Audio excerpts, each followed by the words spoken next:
আসসালামু আলাইকুম রহমতুল্লাহি ওয়া বারাকাতুহু। হ্যালো গাইস, আপনারা আমাদের ভিডিওর সাথেই থাকুন আর মোষের গোশত কাটা উপভোগ করুন। এখানে আমরা চলে গেলাম আমাদের বাড়ি থেকে মোটামুটি 6 থেকে 7 কিলো দূরে শাহরাইল বাজার, শাহাস্তা ইউনিয়ন। এটার নাম বলে সিংগার থানায় পড়েছে, মানিকগঞ্জ জেলা সিংগার উপজেলা, শাহাস্তা ইউনিয়ন। আমাদের ইউনিয়ন হলো জয়মন্টপ, এটা হলো শাহাস্তা ইউনিয়ন। আমরা এক ইউনিয়ন থেকে আরেক ইউনিয়নে চলে গিয়েছি, অন্য বাজারে চলে গিয়েছি গোশ কিনতে। আমাদের বাজারে মোষের গোশ জব করে না, আমাদের বাজারে মোটামুটি 6-7টা গরু জব করে, তো সবই পাওয়া যায় কিন্তু মোষের গোশটা পাওয়া যায় না।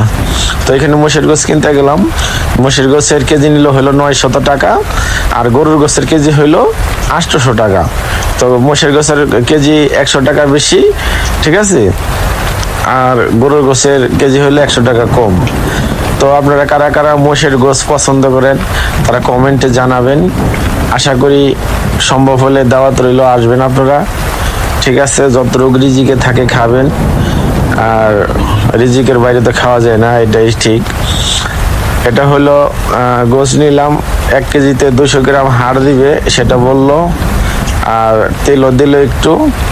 এরপরে নিলাম মাথার গোশ 5 কেজি, আর মোষের গোশ 5 কেজি, আর নিলাম হইলো উজুরি মানে ভুঁড়ি, যেটা ভুঁড়ি বলে পরিষ্কার করে কাটা, সেটা নিলাম 2 কেজি। আর গরুর গোশ নিলাম হলো 2 কেজি উজুরি, ভুঁড়ি নিল 800 টাকা। এর জন্যই তো রাস্তাঘাটে বট খাইতে গেলে দাম বেশি দেয় একটু, আমরা তো বুঝি না। সত্যি কিনতে গেলে বোঝা যায় যে কিসের জন্য এরা একটু একটু দেয়। আর গরুর গোশ নেওয়া হইলো 2 কেজি, ঠিক আছে। সব মিলে মোটামুটি ভালোই হইলো, খারাপ কিছু না। তো এই যে হাড় দিল, এই যে হাড় বড়গুলো কাইটে দিবে এখন, আর গোশ সলিড, ঠিক আছে। যারা যারা কিনবেন তারা শাহরাইল বাজার, মানিকনগর হাটে, শাহরাইল হাটে বাজারে চলে যাবেন, আমাদের আশেপাশে যদি থাইকে থাকেন।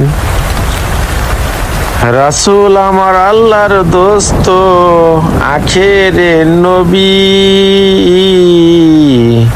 আমরা যে তার আদরের উম্মত, উম্মতের করলাম কি।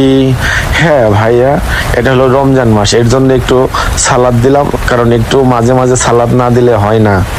কাফন আমার আপন, কবর আমার ঘাটি, ওই কবরে যেতে হবে, থাকবে না কেউ সাথী, থাকতে হবে নিরলয়, একাই একা বাস্তলয়, চতুর্দিকে রবে শুধু মাটি, চতুর্দিকে রবে শুধু মাটি। ওই 3.5 হাত মাটির ঘর, কারো আপন কারো পর, কারো আবার ফুলেরই বাগান, কারো বা হবে জাহান্নাম। কঠিন হবে সেদিন তোমার, না থাকিলে নেকি। আল্লাহ হাফেজ, ভালো থাকবে।